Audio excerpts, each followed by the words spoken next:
Setelah Rangkut menemui beberapa orang yang akan mengabarkan ke semua prajurit Jipang untuk berkumpul semuanya di dalam kadipaten besok pagi, keesokan harinya ketika matahari menyinarkan sinarnya di ufuk timur, seluruh telatah Jipang seakan-akan telah terbangun. 300 prajurit yang baru saja lulus dari pendadaran kini telah bersiap untuk menuju ke dalam kadipaten. Matahari kini telah memanjat naik di langit. Para prajurit Jipang kini juga telah mulai berdatangan memenuhi halaman dalam kadipaten. Semakin siang semakin banyak, dan ketika 300 prajurit Jipang itu telah berkumpul, maka Rangkut bersama dengan para prajurit yang berasal dari lereng Gunung Lawu pun mulai mengatur barisan.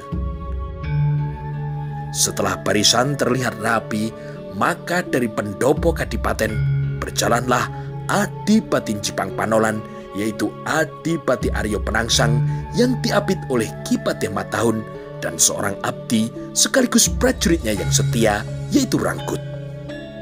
Di belakang Adipati Jipang berjalanlah seorang prajurit yang membawa songsong Kadipaten Jipang, songsong yang didapat dari Kesultanan Demak sebagai songsong resmi Kadipaten Jipang.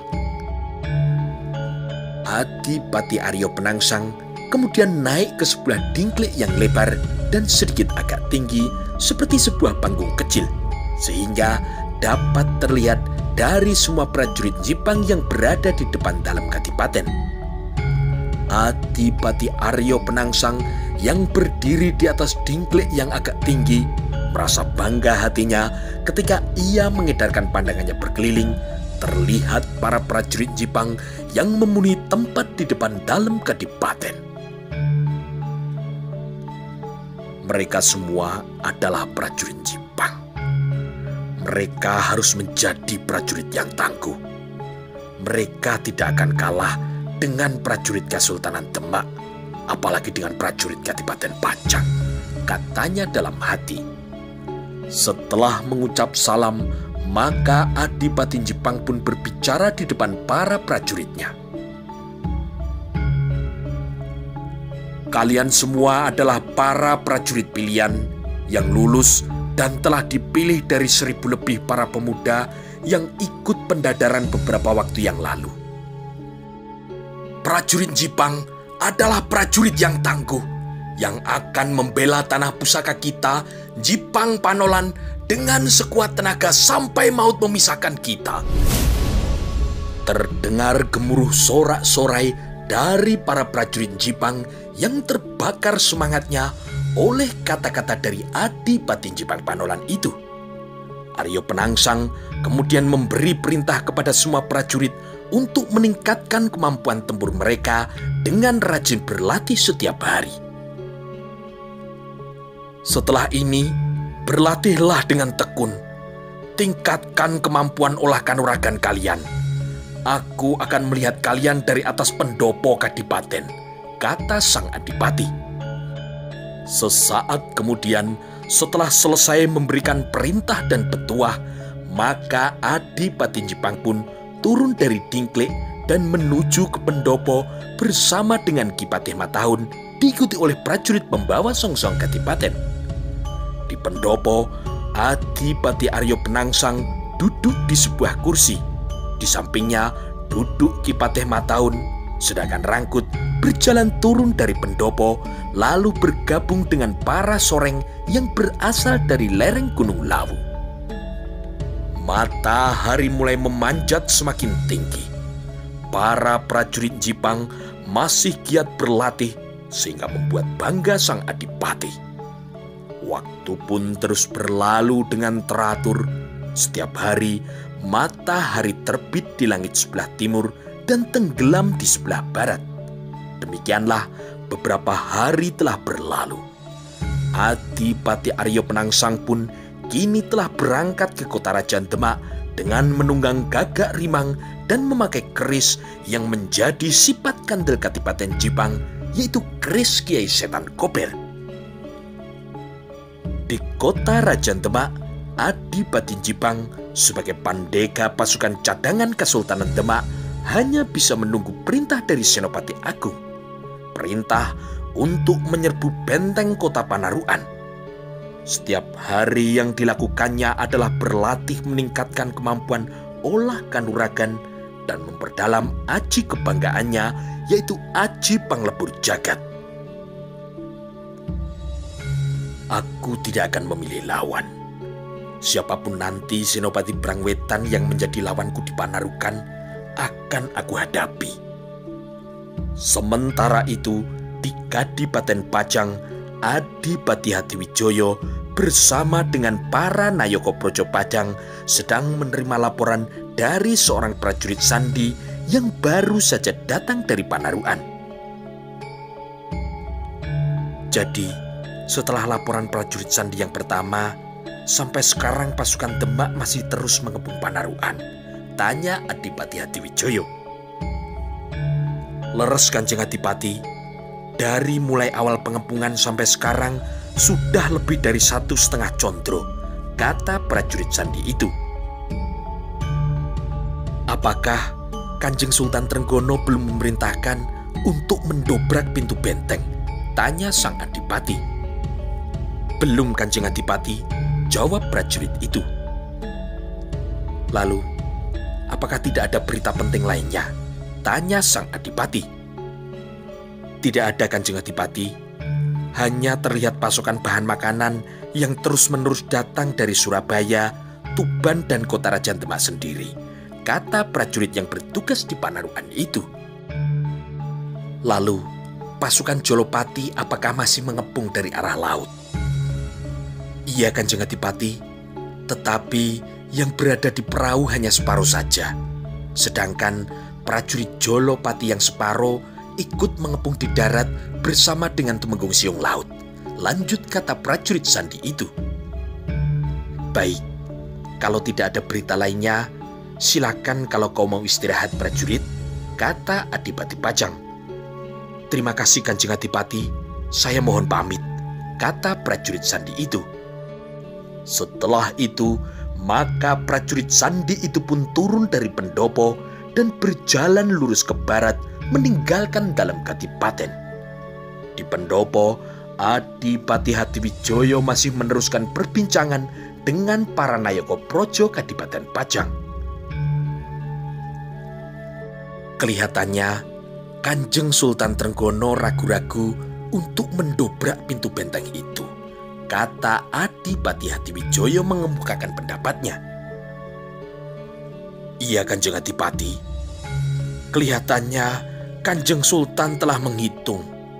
Kalau mendobrak pintu benteng, maka akan terlalu banyak korban yang berjatuhan di kedua belah pihak, kata Ki Patih Monjonegoro. Apa pendapatmu Kakang Pemanahan? Tanya sang Adipati. Kanjeng Adipati, pengepungan yang terlalu lama akan merugikan kedua belah pihak, menghabiskan dana yang banyak, dan para prajurit telah dihinggapi rasa jenuh. Seharusnya dalam waktu sepasar atau 2 pasar, 4 buah pintu benteng Panarukan sudah bisa didobrak, sehingga pasukan Demak bisa masuk ke dalam benteng, kata Ki Pemanahan. Ya, memang sebaiknya begitu. Dengan menggunakan kekuatan ajiannya, 3-4 orang tumenggung dari pasukan Demak pasti mampu mendobrak pintu benteng Panarukan, kata Adipati Hadiwijoyo sambil menganggukkan kepalanya. Beberapa saat mereka masih berada di pendopo.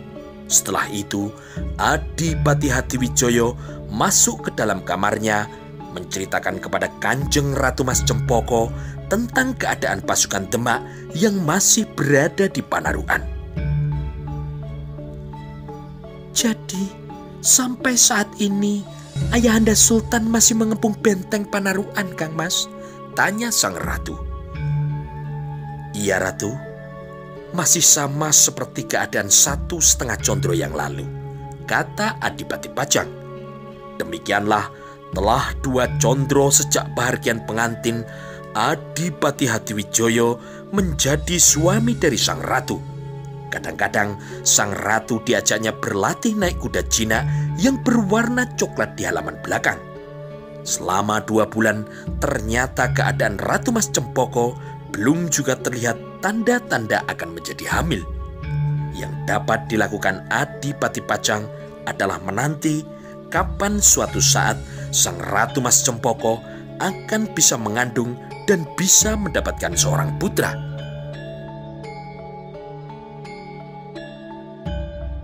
Beberapa hari kemudian, pada suatu malam, setelah lewat tengah malam, Adipati Hadiwijoyo terbangun dari tidurnya karena ia bermimpi seakan-akan di depannya telah terlihat sebuah tombak yang ngedap-edapi, yaitu tombak Kiai Pleret, pusaka turun-temurun milik keluarga Ki Ageng Selo. Semuanya terjadi di alam mimpi. Ketika tombak Kiai Pleret akan diraihnya, tiba-tiba Adipati Hadiwijoyo pun telah terbangun.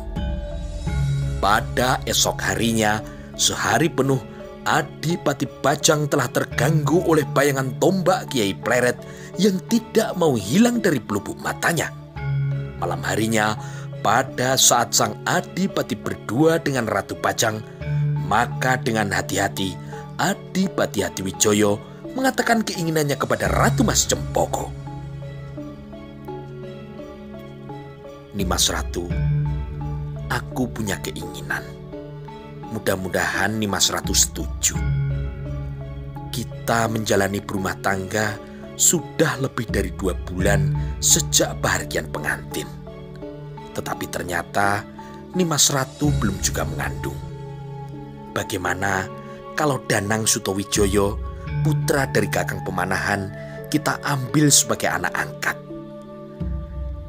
Anak angkat itu nantinya dapat menjadi lanjaran, menjadi sebuah pancingan agar supaya Ratu bisa lebih cepat mendapatkan seorang putra," kata Adipati Hadiwijoyo. "Iya Kanjeng Adipati, hamba senang sekali kalau kita nanti mempunyai seorang anak angkat yang dapat menjadi lanjaran, mempercepat datangnya seorang anak kandung dalam pernikahan kita, Kang Mas," kata sang Ratu Pajang. "Baik Ratu, besok aku akan berbicara dengan Kakang Pemanahan," kata Adipati Pajang. Malam pun telah berlalu. Setelah langit menjadi terang, saat itu Ki Pemanahan yang sedang berada di halaman rumahnya menjadi heran ketika datang seorang prajurit yang mengatakan ia diperintahkan untuk menghadap Kanjeng Adipati di ruang dalam kadipaten. "Baik, aku akan segera menghadap," kata Ki Pemanahan. Setelah membersihkan dirinya, maka Ki Pemanahan pun bergegas menuju ke dalam kadipaten. "Tidak biasanya Kanjeng Adipati memanggilku di saat pagi hari seperti ini," katanya dalam hati. Beberapa saat kemudian, Ki Pemanahan pun tiba di dalam kadipaten dan ternyata Kanjeng Adipati telah duduk di atas kursi menunggunya di ruang dalam. Setelah mengucap salam, maka Ki Pemanahan pun kemudian duduk bersila di depan sang Adipati.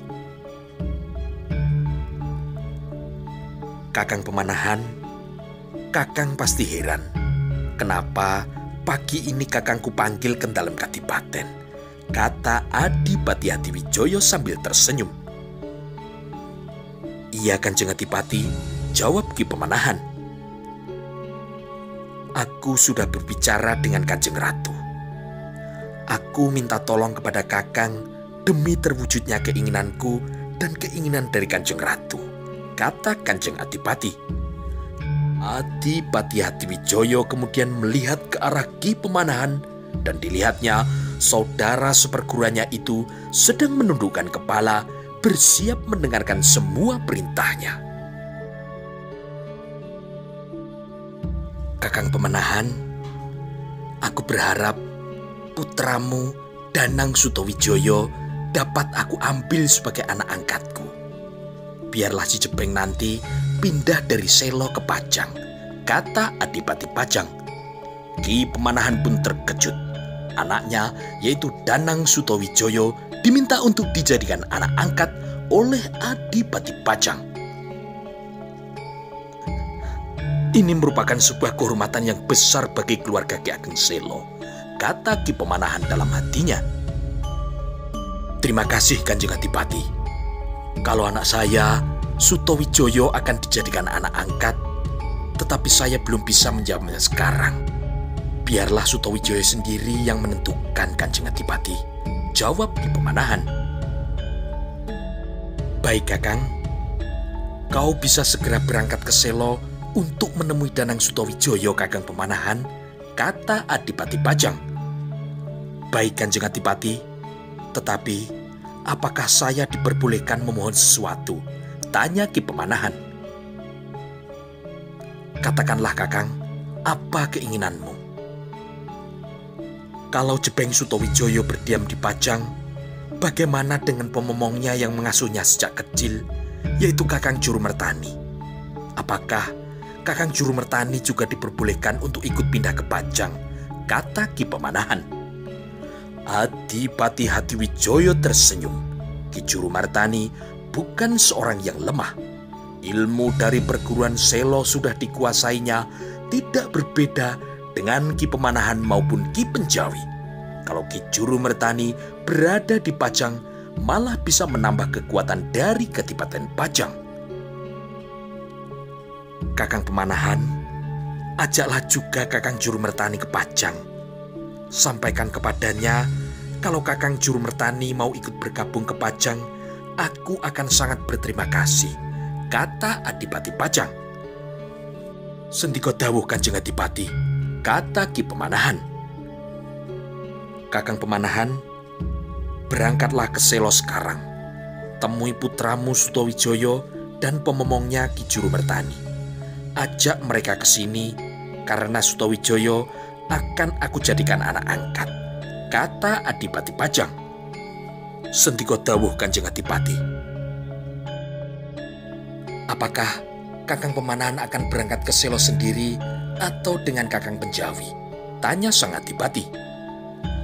Sebaiknya saya pergi berdua dengan Adi Penjawi, Kanjeng Adipati, kata Ki Pemanahan. Baiklah, berangkatlah sekarang, mumpung hari masih pagi. Bawalah bekal secukupnya, kata sang Adipati. Baik, saya mohon pamit Kanjeng Adipati. Baik Kakang, mudah-mudahan semuanya selamat, kata sang Adipati. Sesaat kemudian, Ki Pemanahan pun keluar dari dalam kadipaten, bersiap mengadakan perjalanan ke Selo bersama dengan Ki Penjawi. Tidak lama, 2 ekor kuda berlari keluar dari Mbula Ombo yang sekarang telah menjadi pusat pemerintahan Kadipaten Pajang.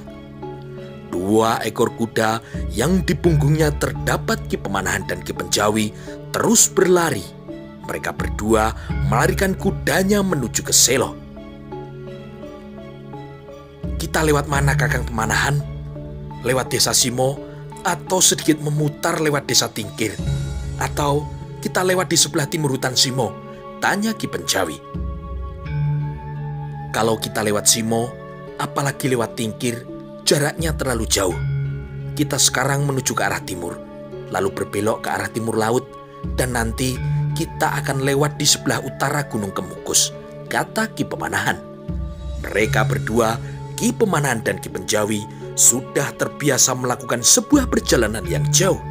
Mereka pun juga menguasai seluk-beluk perbintangan, sehingga meskipun berjalan pada malam hari, mereka tidak akan merasa khawatir akan tersesat. Matahari perlahan-lahan mulai meninggi. Mereka berkuda tidak terlalu cepat.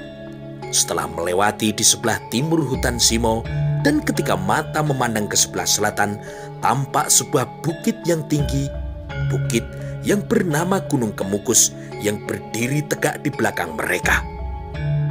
Mereka terus berkuda ke arah timur laut. Setelah beberapa kali beristirahat, matahari pun sudah mulai condong ke barat dan sebentar lagi akan menyentuh Cakrawala.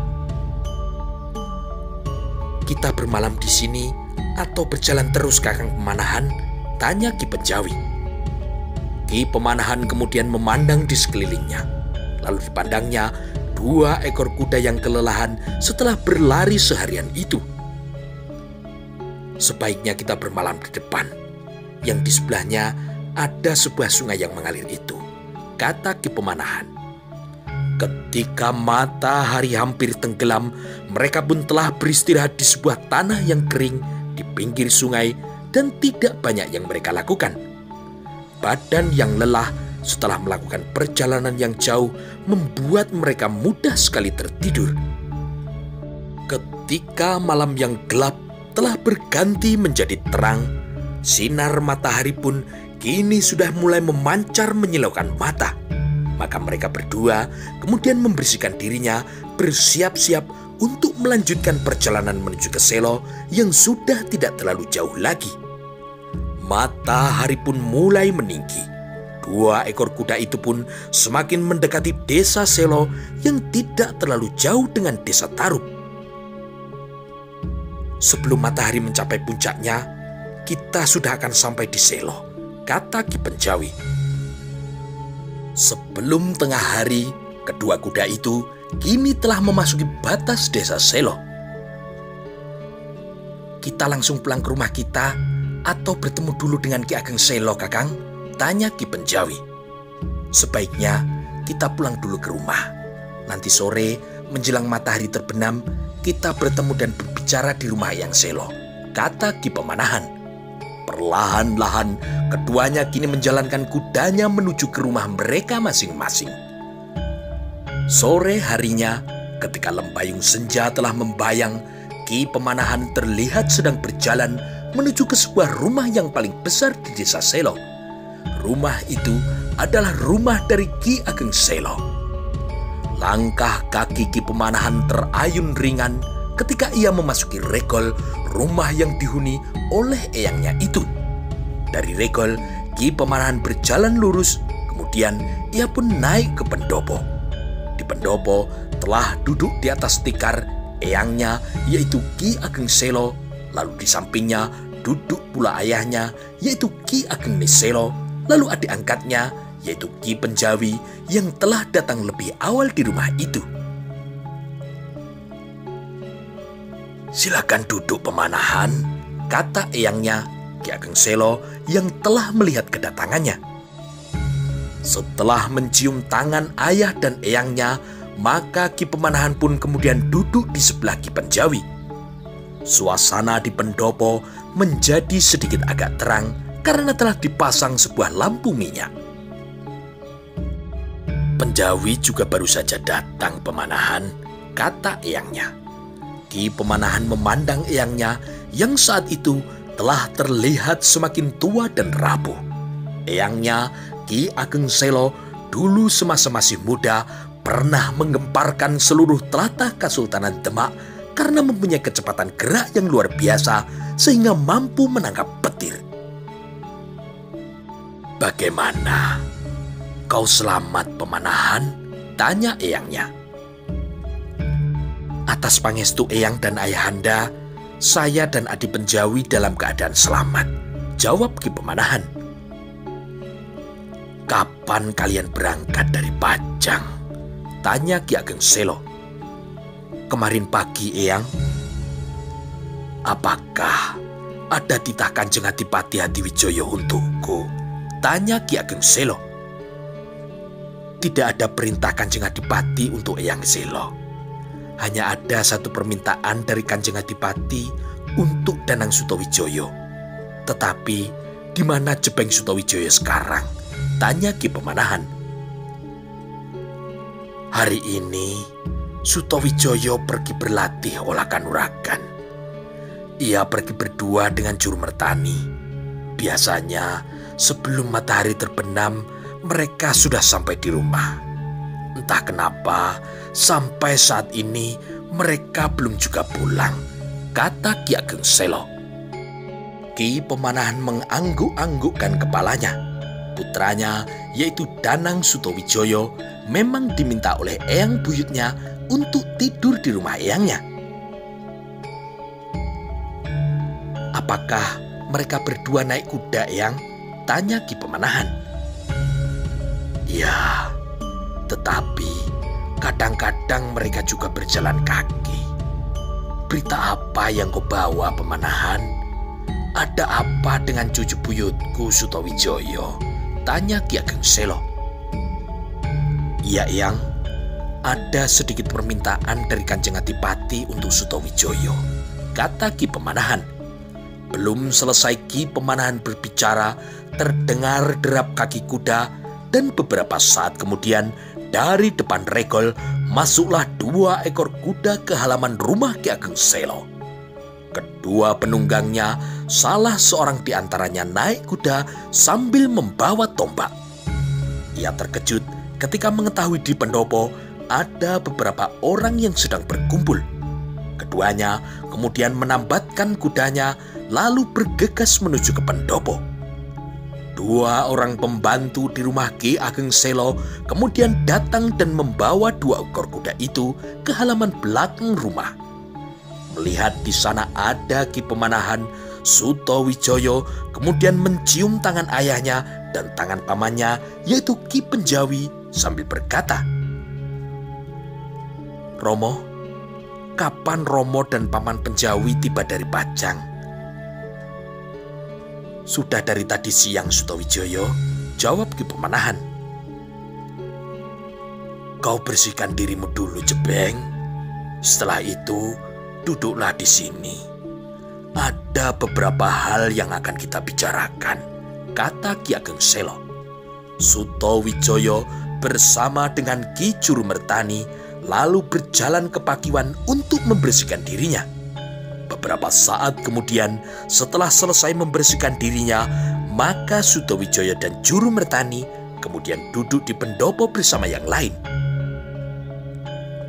Juru, kata Ki Ageng Selo. Iya, Eyang, kata Ki Jurumertani. Biasanya sebelum matahari terbenam kalian sudah pulang. Tetapi kali ini setelah hari menjadi gelap, kalian baru datang. Dari mana saja kalian pergi hari ini? Tanya Ki Ageng Selo. Iya, Eyang, kami pergi ke timur sampai sekitaran Bledukuwu. Tetapi ternyata di sana ada sedikit gangguan, kata Ki Jurumertani. Ada gangguan apa? Kami bertemu dengan 2 perampok, Eyang. Mereka membawa pedang yang terhunus. Mereka memaksa akan mengambil kuda kami, kata Jurumertani. Lalu, kata Eyangnya, setelah beberapa saat kami bertarung, akhirnya kedua perampok itu melarikan diri, cerita Jurumertani. Syukurlah kau telah menyelamatkan momonganmu, Juru, kata Ki Ageng Selo. Sutawijaya juga telah mampu menyelamatkan dirinya sendiri, Eyang. Kami berdua bertempur dengan jumlah lawan yang sama, 1 lawan 1, kata Jurumertani. Lalu ia pun bercerita ketika sedang beristirahat di daerah sebelah barat Bledukuwu, di bawah sebuah pohon, tiba-tiba telah muncul 2 orang yang membawa pedang yang terhunus dan berjalan mendekati mereka. Kalian adalah orang yang sial. Kenapa kalian bertemu dengan kami hari ini? Kata seseorang yang bertubuh tinggi kurus. Jurumertani dan Sutawijaya pun kemudian berdiri, dan ketika ia melihat 2 orang itu membawa pedang, maka Ki Juru pun mencabut pedang pendeknya. Sedangkan di tangan Sutawijaya telah tergenggam sebuah tombak yang ujungnya telah menunduk. Apa yang kau inginkan, Kisana? Tanya Ki Juru. 2 ekor kuda milikmu. Kalau kalian berikan itu kepadaku, kalian tidak akan kami bunuh, kata seorang perampok yang bertubuh tinggi besar. Jadi aku harus pulang ke rumah jalan kaki? Tanya Sutawijaya, dan kedua tangannya kini semakin erat memegang landean dan terasa ujung tombaknya pun telah bergetar. betapa marahnya perampok yang bertubuh tinggi besar itu ketika mendengar ucapan dari seorang anak yang belum dewasa yang belum hilang pupuk lempuyangnya. Tanpa berkata apapun, perampok yang bertubuh tinggi besar itu berlari melompat ke depan sambil mengayunkan pedangnya, tetapi ia terkejut ketika dadanya telah ditunggu oleh tajamnya sebuah ujung tombak. "Hei!" teriak perampok itu. Tiba-tiba langkahnya terhenti dan tergesa-gesa ia pun kembali melompat mundur ke belakang. Perampok yang bertubuh tinggi besar itu menjadi marah sekali.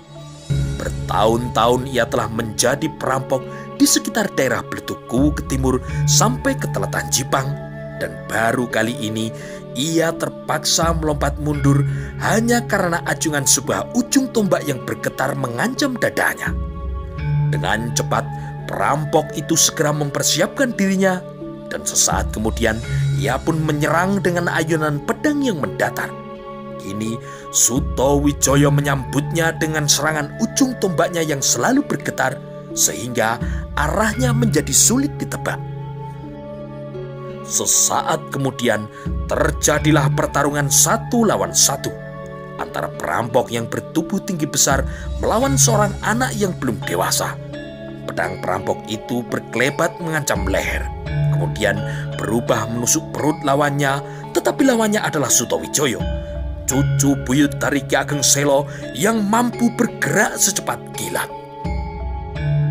Ujung tombak Sutowijoyo dengan cepat mematuk dada lawannya, mengitari tubuh perampok itu seperti seekor lebah yang siap menyengatnya. Mendengung dan menyerang tanpa henti, menari dengan lambaran ilmu tombak perguruan Selo. Sutowijoyo memegang landaian tombaknya dengan kedua tangan. Landaian tombaknya yang berukuran lebih panjang dari pedang lawannya membuat perampok itu tidak bisa mendekatinya. Keduanya kemudian bertarung sengit. Tombak yang digunakan oleh Sutowijoyo meskipun bukan tombak pusaka keluarga Selo, yaitu tombak Kiai Penatas atau tombak Kiai Pleret yang berasal dari Keraton Majapahit, namun tombak itu juga merupakan sebuah tombak yang menggunakan wesi aji pilihan. Tombak yang bilahnya telah diberi warangan sehingga warnanya menjadi hitam pekat, mempunyai pamor beras wutah yang berwarna agak keputihan, dan kadang-kadang pamornya terlihat berkedip memantulkan kilatan sinar matahari. Tidak jauh dari tempat keduanya bertarung, Juru Mertani memandang ke arah Sutowijoyo.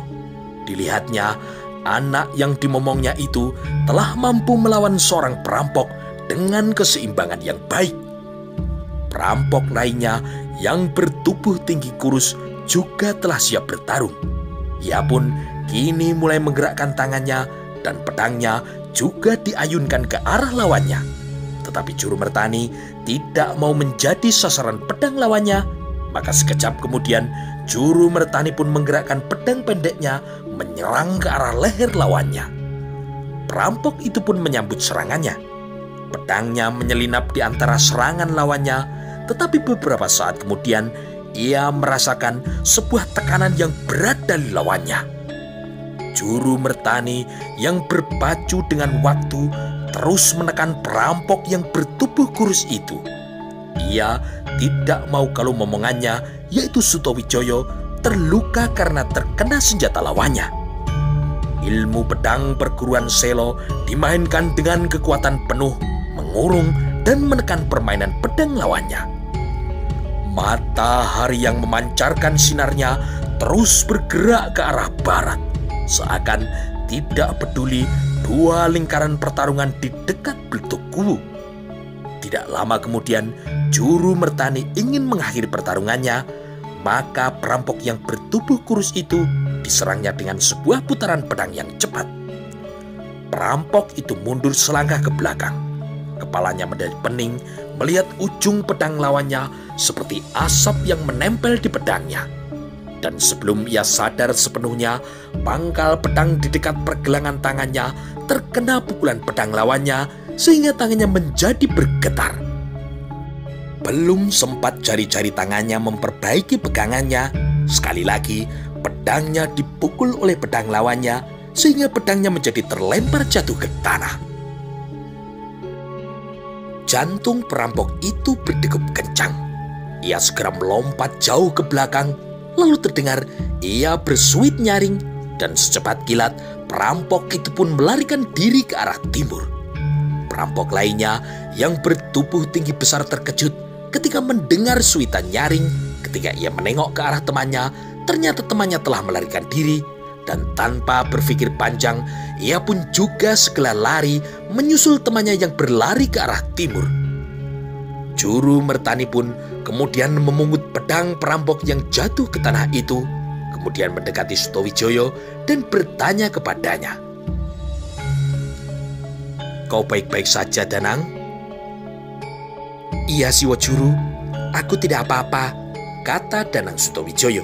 Lalu kalimat itu diulangi lagi di pendopo rumah eyangnya, di hadapan pamannya, ayahnya, eyangnya, dan juga eyang buyutnya. "Aku tidak apa-apa," kata Sutowijoyo setelah siwonya, yaitu Ki Juru Mertani, selesai bercerita. "Ya, tetapi untuk selanjutnya kau harus lebih sering berlatih ilmu perguruan Selong, Ger." "Baik, Eyang," kata Sutowijoyo. Kemudian Ki Ageng Selo menggeser duduknya menghadap kepada Ki Pemanahan. "Pemanahan, apa yang dikehendaki oleh Kanjeng Adipati Hadiwijoyo mengenai Danang Sutowijoyo?" tanya Ki Ageng Selo. "Iya, Eyang, Kanjeng Adipati Hadiwijoyo menghendaki agar Sutowijoyo diharapkan ikut pindah ke Pajang. Di sana dia akan dijadikan anak angkat. Mudah-mudahan Sutowijoyo bisa dijadikan sebagai lanjaran agar supaya Kanjeng Adipati bisa lebih cepat mempunyai putra," kata Ki Pemanahan. Ki Ageng Selo terkejut. Kemudian ia pun menarik nafas panjang.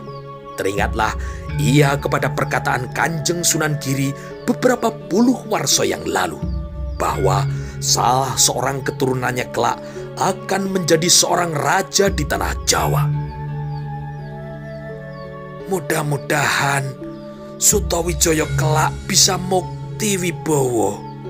Ia bisa menjadi raja di tanah Jawa, kata Ki Ageng Selo dalam hatinya. "Apa jawabanmu atas permintaan Kanjeng Adipati, Danang?" tanya Ki Pemanahan. "Jadi Romo, saya diminta pindah ke Pajang dan saya akan dijadikan anak angkat oleh Pamanda Hadiwijoyo. Begitu Romo?" tanya Sutowijoyo. "Iya, Danang. Apakah kau bersedia untuk pindah ke Pajang?" tanya ayahnya. "Iya, saya mau. Saya mau pindah ke Pajang, Romo. Mau menjadi anak angkat dari Pamanda Hadiwijoyo," kata Sutowijoyo. Lalu ia pun menggeser duduknya menghadap kepada eyang buyutnya. "Eyang buyut, bolehkah tombak pusaka Kiai Penetas saya bawa ke Pajang?" tanya Sutowijoyo. "Boleh, Ger. Tombak Kiai Penatas boleh kau bawa ke Pajang. Sekalian kau bawa pula tombak Kiai Pleret," kata Ki Ageng Selo. Semua yang hadir terkejut. Tombak Kiai Pleret adalah tombak pusaka tertinggi keluarga Selo, dan sekarang Ki Ageng Selo telah memerintahkan agar supaya tombak itu dibawa pindah ke Pajang bersama dengan Danang Sutowijoyo.